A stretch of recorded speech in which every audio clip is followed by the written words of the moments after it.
Jadi ilmuwan Islam nih Ustaz, ketika akan menerjemahkan ilmu mantik ke dalam ilmu Arab, itu dengan menghilangkan unsur-unsur materialistik dan memasukkan unsur-unsur apa? Metafisik.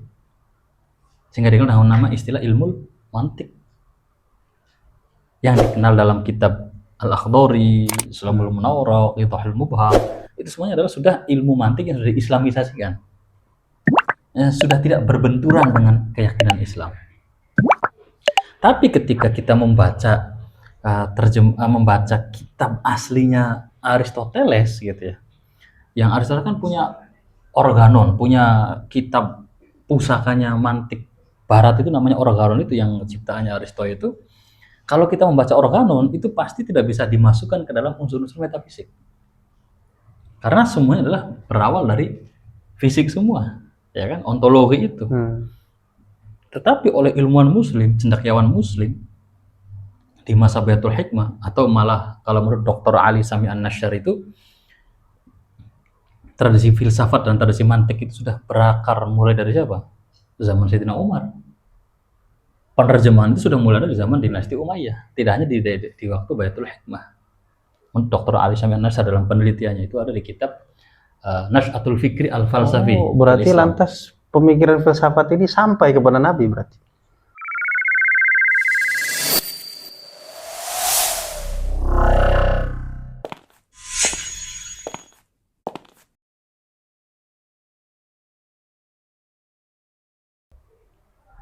Nah, oleh Abdul Halim Mahmud lah yang dijelaskan bahwa Imam Syafi'i itu ilmunya sudah di level tadi, husulus nafsi lil makna wa wusulul makna ila nafsi. Idroknya sudah jalan.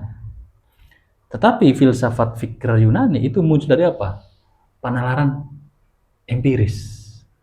Idroknya masih belum menggunakan idrok yang metafisik, idrok fisik saja.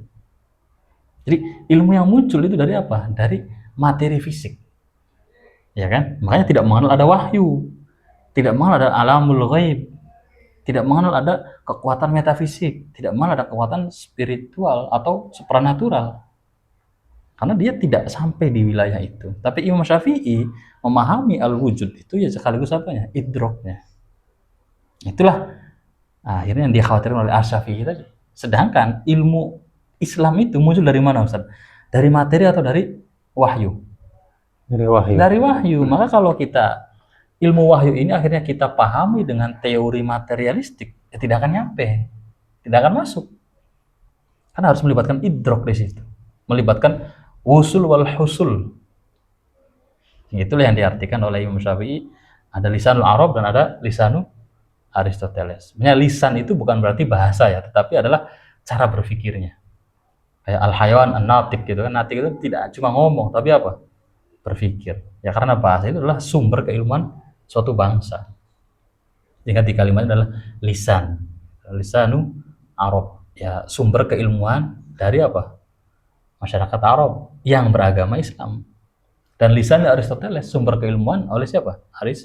Aristoteles. Nah disitulah ada menurut saya gitu ya, meskipun ada persamaan dalam sisi informasi, tapi bagi saya ketika al-husul wal wusulnya itu beda, ya maka tidak menjadi satu kesatuan ilmu.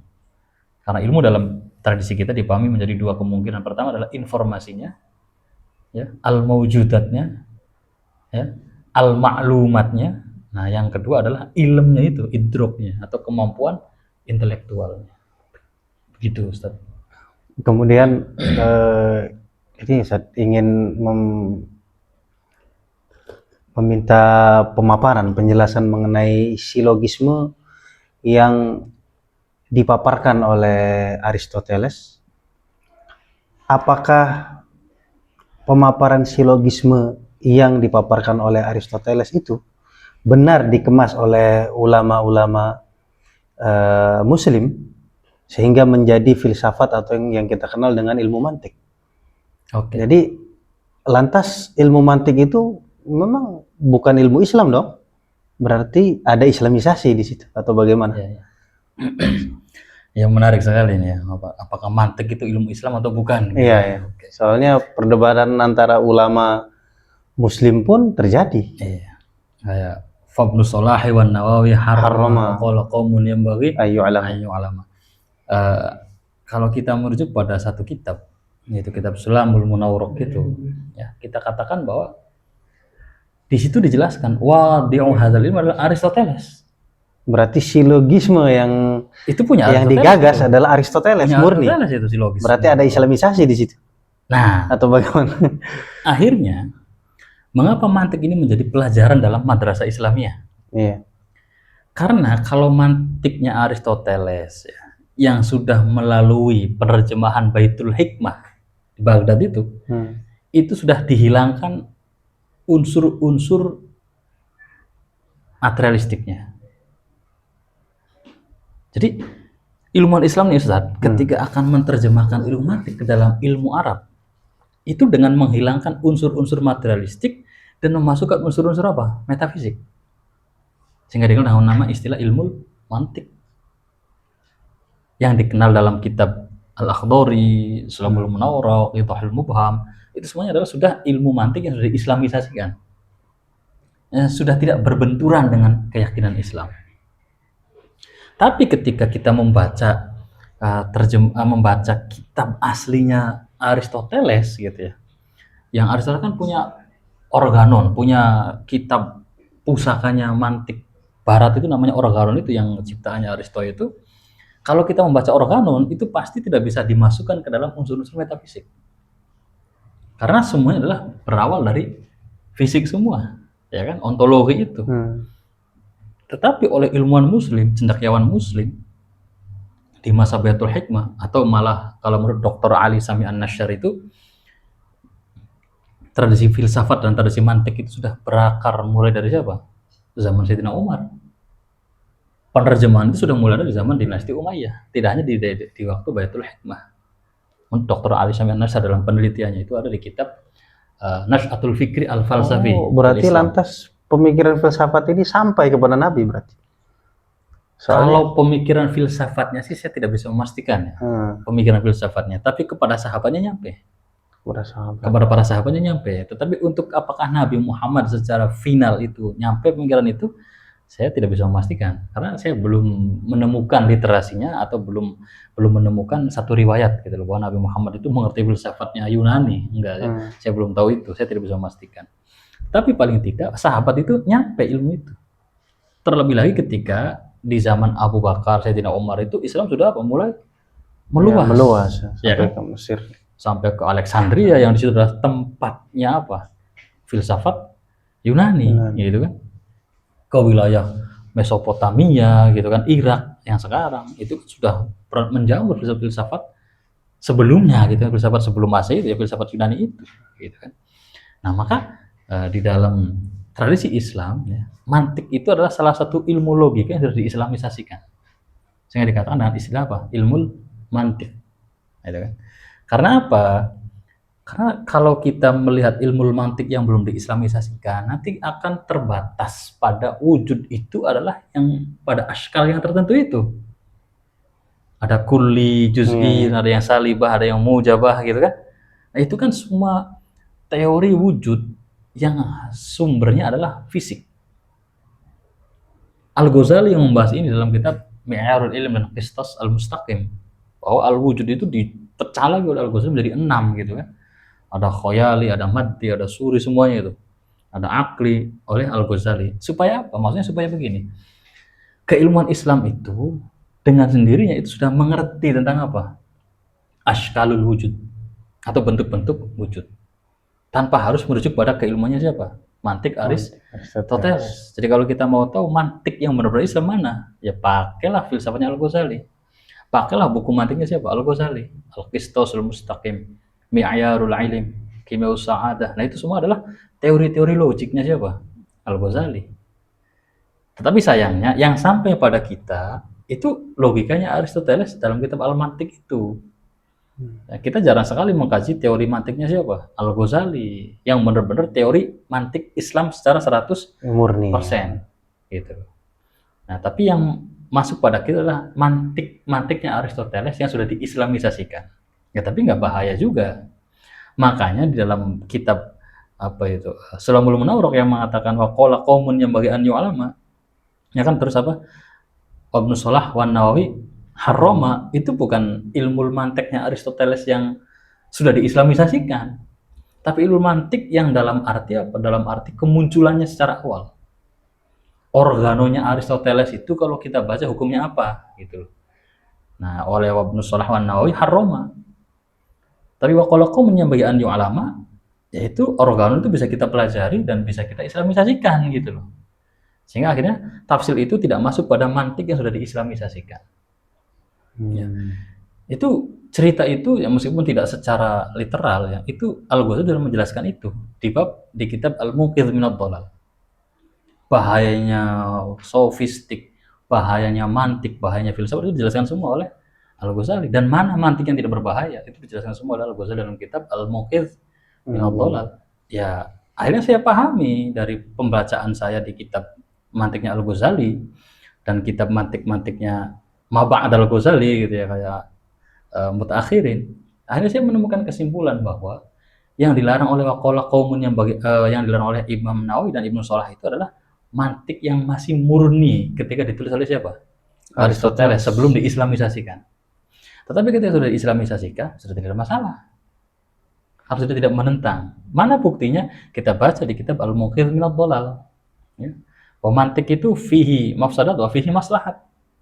Nah, oleh ilmuwan Islam itulah mantik itu diapakan? Diislamisasikan dengan membuang mafsadatnya dan apa?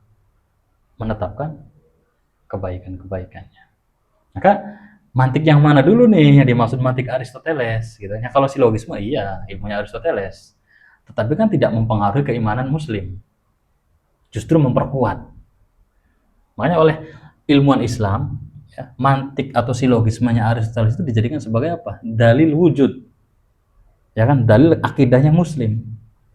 Bahwa al-alamu mutaghayyir wa kullu mutaghayyir hadis, dan al-alamu hadisun, itu menjadi bukti bahwa setiap Allah itu adalah hadis, setiap selain Allah adalah hadis, dan Allah adalah qidam gitu kan. Nah, itulah akhirnya manfaat itu ilmu silogisme itu untuk apa? Dalil akal fil aqidah. Maka kita bisa membandingkan ini dengan ilmu mutakallimin yang jelas-jelas memahami masalah ini secara apa? Secara mendetail dari sudut pandang barat dan sudut pandang apa? Islam. Bisa dijadikan dalil ya. Malah jadi dalil untuk apa? Akidah muslim, meskipun yang digunakan adalah apa? Silogisme Aristoteles. Itulah bentuk islamisasi dalam kitab mantiknya siapa? Aristoteles. Tapi kalau kita merujuk pada mantiknya Al-Ghazali, ya udah jelas Islam semua itu. Qistosul mustaqim, mi'arul ilm, itu semua udah jelas Islami semua. Tahafutul falasifah, maqasidul falasifah, itu udah tidak ada perdebatan lagi di situ. Gitu. Kemudian sebenarnya ada hal unik yang dikomentari oleh Syekh Abdul Halim Mahmud mengenai filsafat-filsafat barat. Itu kalau tidak salah halaman berapa? 44 atau berapa? Jadi komentarnya begini, bahwa secara aktual memang filsafat-filsafat yang dikemukakan oleh ya tadi filosof barat, termasuk tadi Thales sama dan lain-lain, Socrates, kemudian Plato dan Aristoteles. Jadi komentar Syekh Abdul Halim Mahmud bahwa pendapat mereka saling bertentangan oleh tokoh-tokoh mereka sendiri. Iya. Oleh tokoh-tokoh mereka sendiri saling bertentangan. Ada yang memahami wujud itu asalnya tidak dari air gitu kan, saling bertentangan. Antara Thales terus muridnya dan Heraklitus itu bertentangan semua. Apakah memang filsafat itu digunakan oleh mereka untuk mengasah ketajaman pemikiran, atau memang dijadikan sebagai teori untuk melatih, atau bagaimana menurut Anda? Jadi kalau kita berbicara filsafatnya di masa sebelum Masehi, ya filsafatnya itu masih sangat-sangat sederhana. Jadi filsafatnya filsafat ontologi saja, atau filsafat aksiologi. Jadi terkait asal usul segala sesuatu dan nilai segala sesuatu, gitu loh. Baik buruk, harus bagaimana hidup, gitu loh. Tapi epistemologi ini belum menjadi satu aliran yang menarik di filsafat yang sebelum Masehi. Filsafat filsafat kuno gitu ya, filsafat jauh sebelum masa-masa sekarang gitu. Ya belum dipetakan secara sistematis Belum, masih semua orang itu berpikir tentang ontologi dan aksiologi saja, iya, iya. gitu kan. Nah, maka kayak misal kita melihat ada Aristoteles, ya, ada Plato, ada Socrates. Socrates itu kan Plato itu kan dia di level ontologi ada, tapi dia lebih banyak berbicara di wilayah aksiologi. Plato. Karena dia termasuk yang terbawah ya dari Gurunya filsafat Aristo filsafat. gurunya Aristo kan. Dia Di abad sebelum ke-300, Masehi, 300 sebelum Masehi. Iya. Nah, sedangkan Aristo itu kan murid dari Plato kan. Iya. Dan dia berbeda dengan gurunya. Gurunya sering berbicara di wilayah aksiologi, al-hikmah, kebijakan gitu ya. Tapi Aristonya sudah berbicara di wilayah apa? Ontologi, di wilayah metafisik, di wilayah etika. Itu Aristoteles tuh. Jadi berbicara sudah melebihi dari Iya, berarti lebih canggih lagi. Iya, sudah melebihi dari kematangan filsafat Yunani di waktunya. Di waktunya Aristoteles, para filsuf Yunani itu berbicara tentang apa? Ontologi atau aksiologi, gitu kan? Tapi oleh Aristoteles itu bisa dikembangkan lagi sampai masuk ke metafisik dan etik. Jadi Aristoteles secara tidak langsung mempercayai metafisik yang bersifat gaib. Mempercayai. Tapi makanya dia mengatakan ada idealisme itu. Idea-idea itu menurut Aristoteles adalah sesuatu yang tidak bisa disentuh dan dipahami oleh apa? Oleh sifat-sifat yang sifatnya adalah fisik. Makanya alamul idea itu ya, idealisme itu. Jadi suatu wujud yang oleh Aristoteles itu tidak ada di sekitar kita, tapi ada, ini pasti ada ini. Nah, tapi kan Aristoteles tidak bisa meyakini ini apa bentuknya gitu. Ya itulah yang kalau orang beriman namanya Tuhan gitu kan. Unik, Ustaz. Sebenarnya ada pertanyaan mengenai keberadaan Tuhan. Kemudian dikisahkan bahwa pertanyaan itu diajukan oleh seorang murid, bahwa murid bertanya kepada guru, apakah akal itu ada? Kemudian guru menjawab, ada. Di mana akal itu lantas? Kemudian guru pun bingung menjawabnya bagaimana. Nah, itu ternyata bisa kita kaitkan mengenai keberadaan metafisik juga, bahwa bisa jadi hal itu ada tapi tak terlihat, begitu. Ya, itu maksudnya metafisik kan begitu, mawarat tabi'ah. Jadi pembahasan yang tidak bisa dibahas atau didengar dengan ilmu-ilmu alam, yang namanya adalah metafisik. Tapi ketika setiap wujud itu bisa dibahas dengan ilmu-ilmu alam, namanya fisik. Nanti fisik itu dibagi banyak tuh dalam filsafat. Ada filsafat riyadhiyat gitu kan, ada tabi'iyat, ada yakiniyat dan lain-lain itu. Ada demonstratif itu kan, ada barohin. Nah, itu adalah semua hal yang sifatnya adalah fisik. Yang metafisik inilah yang tidak terbahas oleh apa? Para filsafat Yunani kuno. Ya, karena kata Abdul Halim Mahmud mengatakan, ya siapa orang yang mampu gitu loh berusaha untuk memahami metafisik. Ya, wa idza ma hawala insanu idzan ayyasila ila alamil ghaib. Ya kan? Bagaimana itu? Fakaifa yudraku biqiyas? Bi'amin nazar. Ya, karena kita sebagai umat muslim mengimani hal yang gaib, ya kan? Akan tetapi untuk menguji atau meneliti hal-hal gaib itu tentu panca indera kita tidak mencapai hal itu. Nah, makanya meskipun Aristoteles itu membahas tentang metafisik, tetapi oleh Abdul Halim Mahmud dikatakan itulah muhawalatul jahil. Oh, jadi justru ketika kita meneliti itu adalah hal yang bodoh, begitu? Karena sudah tidak mungkin bisa dipahami secara logik atau rasio atau dengan eksperimen, namanya juga gaib, gitu kan? Nah, akhirnya apa? Ya kalau orang yang memaksa mengetahui ilmu metafisik dengan bantuan nalar fisik atau dengan hanya mengandalkan kemampuan dia dalam memahami alam-alam fisik atau alam-alam natural, ya itu adalah muhawalatul jahil.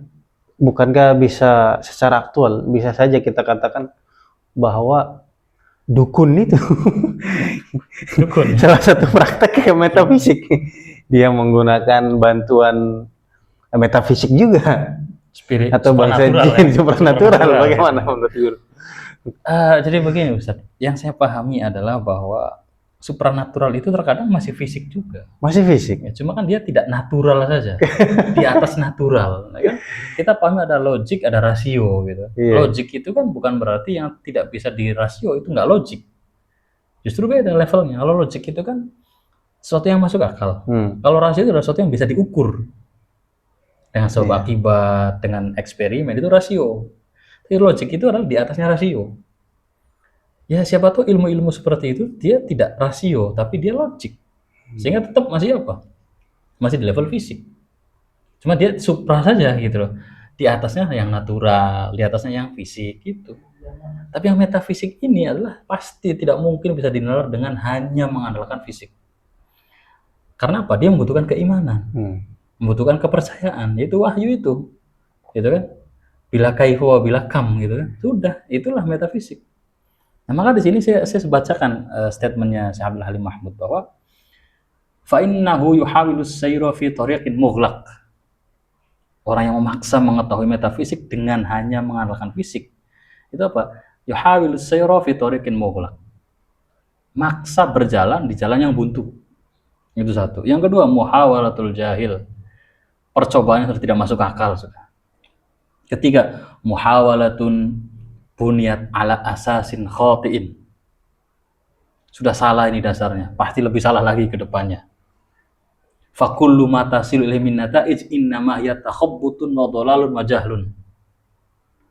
Wa kullama am'ana al-insanu fi tariqil aqli muhawilan ma'rifata alamil ghaibi fa innahu la yazdadu bidzalika illa hayratan wa jahlan. Ini statement dari Abdul Halim Mahmud yang mengatakan bahwa alam metafisik itu benar-benar tidak bisa dipahami dengan hanya mengandalkan fisik saja. Ya, unik. Walaupun dalam Islam ada kajian tentang alamul ghaib, tentang hari akhir, tentang jin, tapi kajian-kajian itu yang berdasarkan wahyu, yang diimani. Gitu. Jadi bukan menurut riset atau uji coba ya. Makanya guru saya yang mengajarkan saya tentang thinking framework on action gitu ya. Jadi beliau mengajarkan begini. Beliau lulusan Chicago University. Dan dia sering meriset di Oxford. Dia mengatakan begini. Jadi al-mawjudat itu gampangannya begini Ustaz. Ada yang pertama adalah sensible. Yang bisa diindra. Yang kedua adalah bisa yang intelligible, bisa dipaham.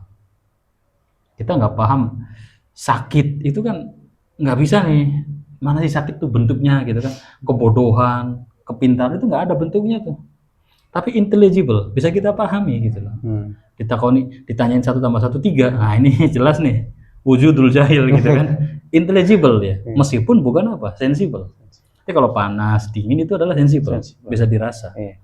Atau al-mahsusat gitulah. Yang kedua al-ma'qulat itu intelligible.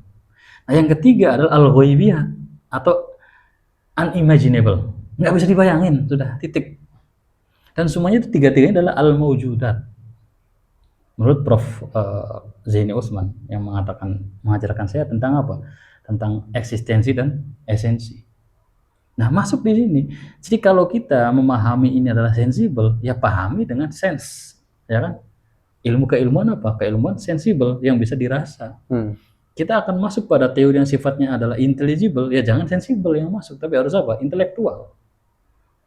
Di atas itu nanti ada lagi unimaginable, tidak bisa dibayangin, apalagi dipahami, apalagi dirasain. Nah, itulah yang oleh Abdul Halim Mahmud mengatakan fakullu ma tasilehi min nata'ij innama hiya takhabbutun wa dhalalun wa jahlun. Jadi tidak bisa metafisik dipahami dengan teori fisik yang sederhana itu. Apa akibatnya jika memaksa? Ya tadi gitu kan. Takhabbutun wa dhalalun wa jahlun. Itu jelas. Sehingga meskipun ada orang memahami hal-hal gaib, tapi kalau standar gaibnya itu bukan dengan idrok, wahyu, ya jelas itu tidak bisa benar. Ada orang percaya akhirat, ada orang percaya surga, ada orang percaya hidup setelah kematian, tapi tidak dengan dasar yang sesuai, ya pasti berbeda itu yang dimaksud oleh dia akhirat dengan kita. Mungkin ada di kepercayaan lain memahami ada surga, ada nirwana, ada heaven gitu kan. Ada kayak gitu, tapi dia tidak menggunakan teori-teori yang ghaibiyah. Dia pahami heaven, dia pahami surga, nirwana itu dengan teori fisik. Ya pasti beda konsep, pasti beda hasil.